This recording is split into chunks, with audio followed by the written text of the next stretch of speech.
السلام علیکم۔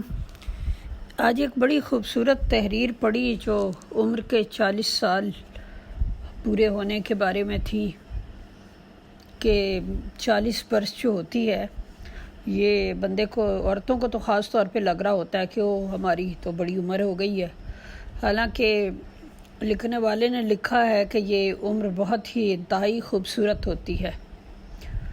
صوفیوں کے نزدیک 40 ایک مقام ہے، یہاں سے ایک دوسری روحانی چوٹی پر چڑھنے کی علامت ہے، یعنی اس کی ابتدا ہوتی ہے۔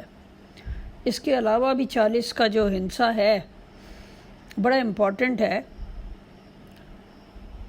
رائٹر کہتا ہے جب ہم ماتم کرتے ہیں تو ہم 40 روز ماتم کرتے ہیں۔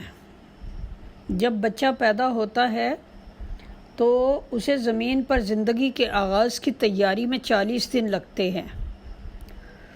جب ہم محبت میں گرفتار ہوتے ہیں تو ہمیں اپنے احساسات کے بارے میں پر یقین ہونے کے لیے 40 روز چاہیے ہوتے ہیں۔ طوفان نوح 40 روز تک جاری رہا، اور جہاں پانیوں نے زندگی ختم کر دی وہیں انہوں نے ساری کثافت اور ناپاکی بھی دھو دی، اور 40 روز میں انسان کو اس قابل بنا دیا کہ وہ نیا آغاز کر سکے۔ اسلامی صوفیزم میں بھی خدا اور بندے کے درمیان 40 درجے ہوتے ہیں۔ اسی طرح شعور کے 4 بنیادی مرحلے ہیں اور ہر ایک میں 10 درجے ہیں۔ اس طرح مجموعی طور پر 40 لیول بنتے ہیں۔ حضرت عیسیٰ جو تھے وہ 40 دن اور رات کے لیے بیابانوں کو نکل گئے تھے۔ حضرت موسیٰ علیہ السلام جب چوٹی پر گئے تھے طور کی، وہاں بلایا تھا اللہ تعالیٰ نے، تو پہلے 30 دن کا کہا، پھر 10 بڑھا کے 40 کر دیے تھے۔ اور محمد صلی اللہ علیہ وسلم 40 برس کے تھے جب انہیں نبوت سے سرفراز کیا گیا۔ گوتم بدھ کے بارے میں کہتے ہیں کہ اس نے ایک درخت کے نیچے 40 روز تک کا مراقبہ کیا تھا۔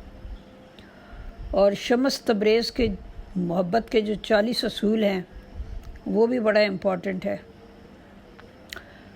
یعنی کہ 40 برس کی عمر کے ہو کر تم ایک نیا مشن وصول کرتے ہو، زندگی کی ایک نئی لیز۔ تو انسان 40 کا ہو کے ایک بہت مبارک عدد تک پہنچ جاتا ہے، اور اس کو عمر کے بڑھنے کی فکر نہیں کرنی چاہیے۔ کوئی جھریاں سفید بال ایسے نہیں ہوتے جو 40 کی طاقت کا مقابلہ کر سکیں اور اسے للکار سکیں۔